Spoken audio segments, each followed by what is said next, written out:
hope you liked my little intro. I had a lot of fun making that. I'm really enjoying like the sort of video editing side of things. So yeah, I'm just starting off the video here. It's actually Sunday afternoon. This is a weekend vlog, so this is actually the end of the weekend. But yeah, I won't say a huge amount now. Some feedback I got from my dad on my vlogs this week was that they're too rambly. So apologies for that. So yeah, what you're going to see now is a little bit of yesterday. So I had a friend over yesterday and we just had like a cozy day and she showed me some books. And then today I went out for brunch and a walk with another friend. And then I'm going to come back and do a little sort of catch up. Things have been intense this week. And then like show you the books my friend lent me, and also I've just done a food shop and got some bits that I thought I'd talk about. Some that are just like accidentally vegan bits, and then some things that might help with sensory stuff. So yeah, enjoy whatever it is that I put together, and I'll see you again in a sec.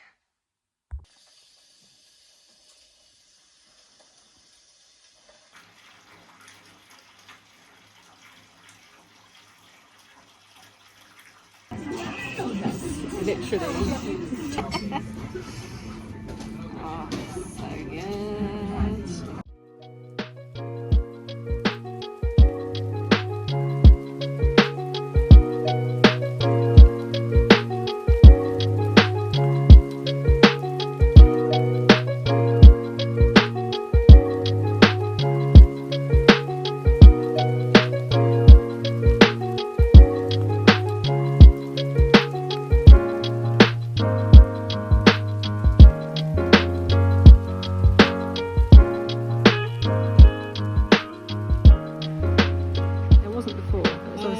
They're trying to stop it being so stagnant. Yeah.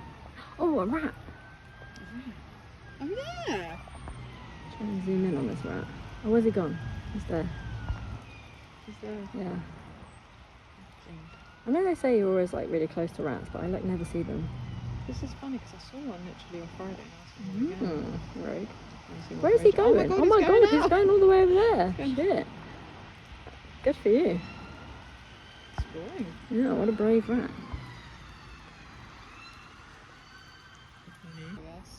Yeah. He can look after himself. He's the top of the pecking order of rats. Where's he going?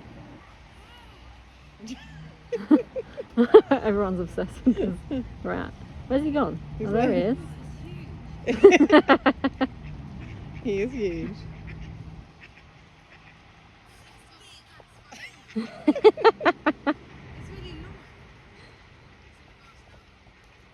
Wow, he's like jumping. That's actually quite impressive jumping.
sort of like structured video, I guess, around like the process of getting my autism diagnosis, because I was reading it again this week for something, and I put on Instagram, would anyone be interested in hearing about that and hearing about some of the things it might say and stuff like that.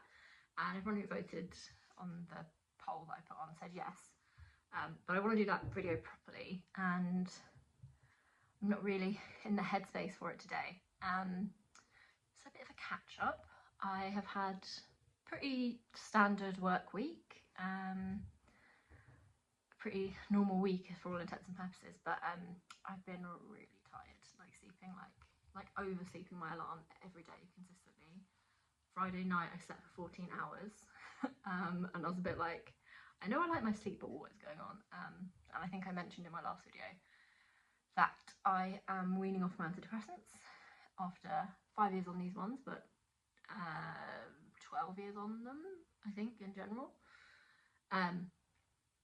So I was I'd avoided looking up the side effects so that, like, in advance, because then I would be kind of looking out for them. And so I just waited to see what they were. Increased anxiety, for sure, but also for me, tiredness and muscle aches. And because of the whole potential Ehlers-Danlos loss and still being in burnout from earlier this year, muscle aches are a big thing anyway, but I've noticed them being a bit worse in my legs. So yeah, I looked them up yesterday and was like, oh, that's why I've been knackered and more anxious and why my legs hurt. So yeah, I've also been like quite up and down mood wise.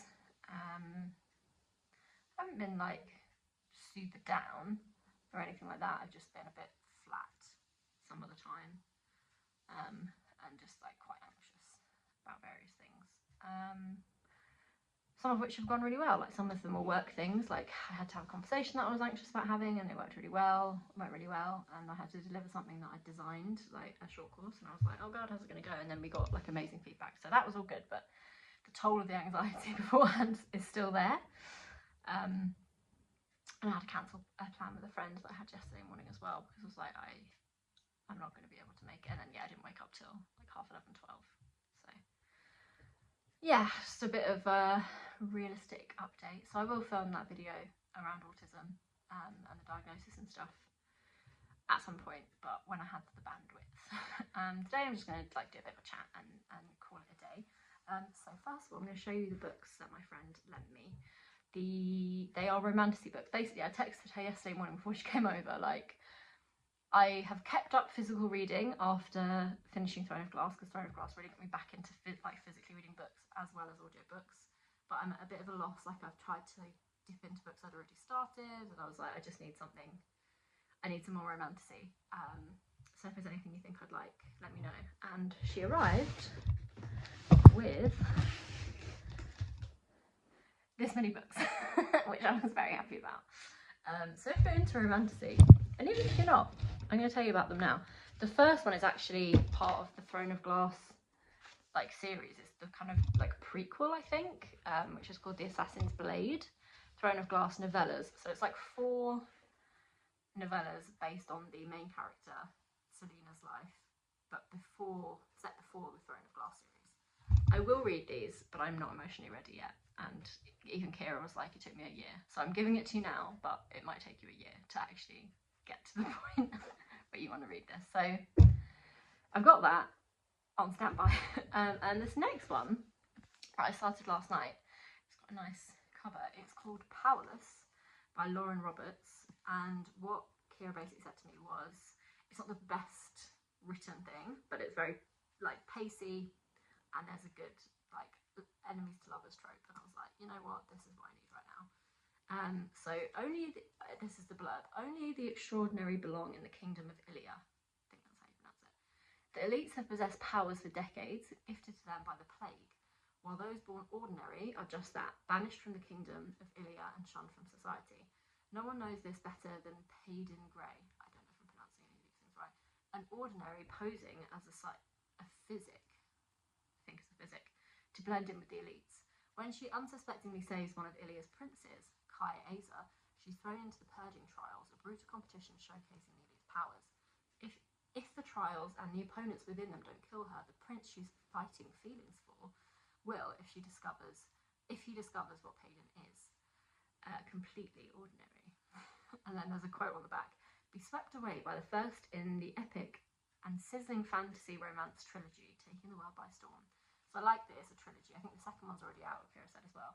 And it's got really nice like ivy running throughout as well, which is kind of cool, like whenever it's a new chapter. And I think it's like dual POV, first person. So that'd be good. And then the next two are really beautiful additions. So my friend, this is a friend that got me into Romantasy, and she subscribes to something that I can't remember the name of, so I'll put it on the screen. But it's like this subscription box for like Romantasy readers, essentially. And I think you get sent a book, but you get like special editions of the books. And this one I actually had saved on my Audible wish list, and I was waiting until my next credit came in, but she had it. The Crimson Moth. Look at those sprayed edges, yeah. And very cool like illustrations on the end papers and stuff. So yeah, this looks really good. And Kira said it's really, really good. So this is the first one in a duology. I'll read you the thing as well. The only thing more treacherous than being a witch is falling in love. On the night Rune's life changes forever, blood ran in the streets. Life changed forever, blood ran in the streets. Now, in the aftermath of a devastating revolution, witches have been diminished from powerful rulers to outcasts, ruthlessly hunted due to their waning magic, and Rune must hide what she is. Spending her days pretending to be nothing more than a vapid young socialite, Rune spends her nights as the Crimson Moth, a witch vigilante who rescues her kind from being purged. When a rescue goes wrong, Rune decides to throw the witch hunters off her scent by courting the handsome Gideon Sharp. I wonder what's going to happen now. Except Gideon is a notorious and unforgiving witch hunter loyal to the revolution, and falling for him would be deadly. I love these. So yeah, I love the kind of, you know, I just want something where I know the tropes, I know what's going to happen, but as world building, I'm just going to get swept away in it. Because the other thing I'm still reading physically is the book about trauma, which I'm making my way through, but I'm very little at a time because it's a lot of like sciencey stuff, but also a lot of like heavy stuff. The body keeps the score. And then the audiobook that I'm currently listening to is the Miranda one, which is really, really good. I listened to a chapter about surrender and how you have to turn and face the things that are struggling, that you're struggling with, and that resonated with my whole experience around sensory motor OCD, and yeah, I feel like it's going to be a theme for me. But yeah, I just wanted something. Those are quite like, they're not escapism, they're me reflecting on things or like sciencey things, so I need some escapism. And the last one, One Dark Window, I remember my friend telling me about this when she was reading it and thinking it sounded good, by Rachel Gillig, I want to say. I didn't say who this was by. This is by Kristen Cicerelli. But yeah, this one is beautiful. And yeah, it comes with all these bits. Oh, this is what it's called, Fairy Loot. Fairy Loot, that's the subscription box. And yeah, apparently there's a teen one, like a YA one, and an adult one as well. But yeah, look, this, and apparently these are like the main couple. So yeah, I'll give you the blurb of this as well. I was born with the fever, my blood dark as night. An ancient mercurial spirit is trapped inside Elspeth Spindle's head. She calls him the Nightmare. He protects her, he keeps her secrets, but nothing comes for free, especially magic. When Elspeth meets a mysterious highwayman on the forest road, she is thrust into a world of shadow and deception. Together they embark on a dangerous quest to cure the town of Blunder, interesting town name, from the dark magic infecting it. As the stakes heighten and their undeniable attraction intensifies, of course, Elspeth is forced to face her darkest secret yet. The nightmare is slowly darkly taking over her mind, and she might not be able to stop him. So One Dark Window is Rachel Gillig's stunning debut novel, a gothic fantasy romance with about a maiden who must unleash the monster within to save her kingdom. So yeah, I don't know if I'm going to read these like back to back to back, or just wait until like I need a bit of Romantasy, because I'm not sure I can like just consistently read Romantasy if it's not like within the same world.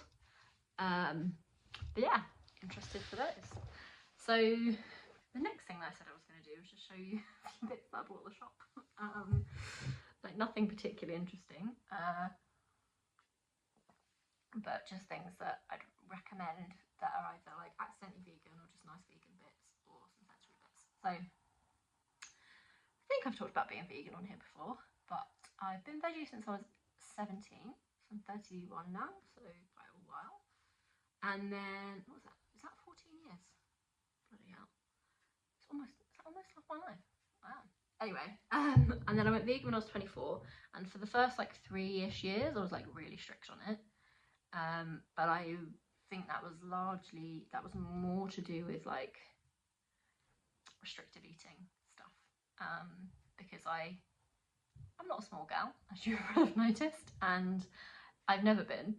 And I was in Weight Watchers from like 14 years old, and then like throughout my adolescence, early adulthood, up until I think I was in Slimming World when I was about 24, so around this time.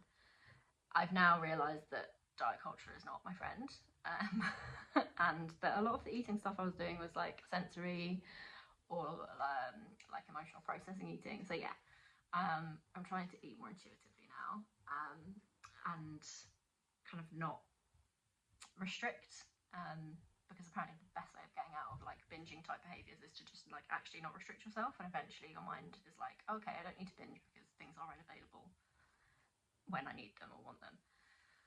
Anyway, I got a bit deep.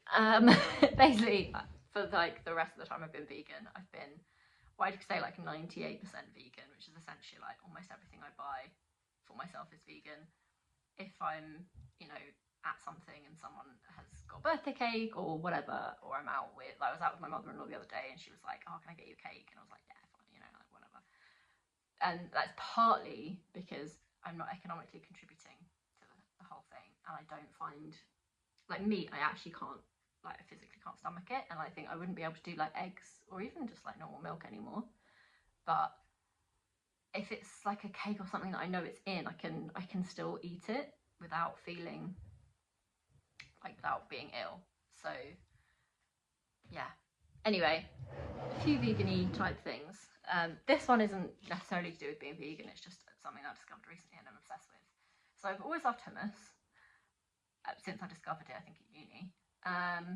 But smoked hummus is next level. This is quite expensive for a small little pot, but they've been on like nectar price for like the last 3 weeks. So it's only like $1.30. But yeah, the Moorish smoked hummus. Once you have smoked hummus, you're never going to go back. And I am aware how ridiculous that sentence sounded. And then the next thing, these are actually overpriced, but I'm going to show them anyway because I don't really like them. These Gray's Cherry Bakewell oat boosts, they're called. So I was like, why are they not called oat bars? It's because they're fucking tiny. It's like half the size of an oat bar.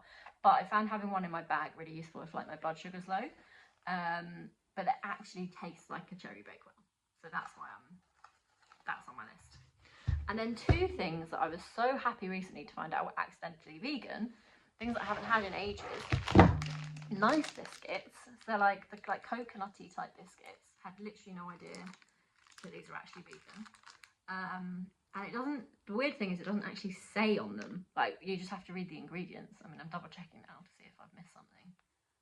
Don't think I have. I've had them before where it has said that they are vegan on them, but this packet I don't think says it. Oh, it says vegetarian on it, yeah, which is bizarre because when you actually read the thing, I can't see anything that's not vegan on there. I could just be being uninformed, to be fair. Oh, and there is palm oil. That's not ideal. Anyway, I'm pretty sure these are vegan and they're banging, so I recommend those. But Green and Black's mint chocolate, I was literally just looking at this like maybe a month ago. We were in the shops and I was like, oh, I wish this kind of thing would be vegan.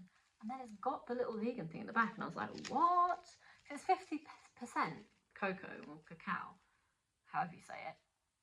So I was like, how? I'm not questioning it, but it's vegan. You're welcome. This is the best of all the discoveries I've recently found. And because Green and Blacks do these tiny little squares as well, so you feel like you're having loads. So that was my food haul. And then just 2 things that I thought I would talk about from the chronic pain / autism sensory stuff perspective. The first one is bath salts. It's my first time getting lavender ones, which I'm very excited about, but magnesium flakes. I've been using magnesium cream for my shoulder pain, which is probably going to get worse with how I'm saying it actually, for my shoulder pain for quite a while, and it's been good. And I've been taking magnesium as well. And then as we were walking around the shops today, my knee pain was quite bad, and I was like, you know what, I need some bath salts. And yeah, these were £3, so I don't think that's too terrible. They're cruelty-free vegan, magnesium flakes, lavender. I don't know, is scented the right word? Not sure. But I've had the like normal ones from, what's this called, West Lab before, and they seem to help. I don't know if it's a placebo. But the big thing I wanted to talk about, which I'm known for among my friends for using, is talc. Am I a baby? No. Am I a 90-year-old woman? No. Do I love talc? Yes. I did read something about talc being kind of like bad and like carcinogenic or something, but I think this must be a new formula, because it's definitely still, you know, on shelves, and no one said, and I've googled it and it seems okay. I just thought, I wonder if it's not vegan for some reason, but yeah, it seems to be. Basically, I've used talc my entire life to deal with sensory issues, and I like, if you, I don't know if this is a specific sensory processing disorder thing, or just like a thing that everyone has but it doesn't bother them as much. When you get out of the bath or shower, or if you're sweaty, to be fair, like the sensation of your skin being wet, well, my skin being wet, and particularly like moving, is just like the worst thing in the world. So I'm thinking especially my legs, because as previously discussed, I'm not a small girl. There is no thigh gap happening. There is chub rub happening. And I've tried chub rub shorts. I do use chub rub shorts. But like specific seamless ones I got from M&S years ago. I've tried the deodorant stick between like your thighs. None of it is a no. This, yes. And then just anywhere else, under the boobs as well, like if you're sweaty, just saying. I live by talc. If I've run out of talc once and panicked, and like luckily Joe's mum's had some. That's the one thing that I cannot live without. And if you haven't tried it and you do have that kind of, if what I'm saying, like part of you is like, oh, I get what she means, try some talc. That's what I'm saying. It's also really cheap. Yeah, so this has been a random little chat, hasn't it? Some food, some talc. I've also just realised that I'm like hugging this pillow. It's not for any specific reason other than it's cozy. Yeah, I think I'm going to wrap it up there. It's probably been rambling. Apologies, Dad, if you're watching this. I'm going to keep you guys posted on how I am over the next few weeks. And just to say, I've been really enjoying doing this, and thanks to the people who've messaged and said that you enjoy them, or they've made you feel like better about your own stuff, whatever it might be. I've really appreciated that. So thanks. I'm gonna go now. I need to work out how to sign off, but anyway, bye.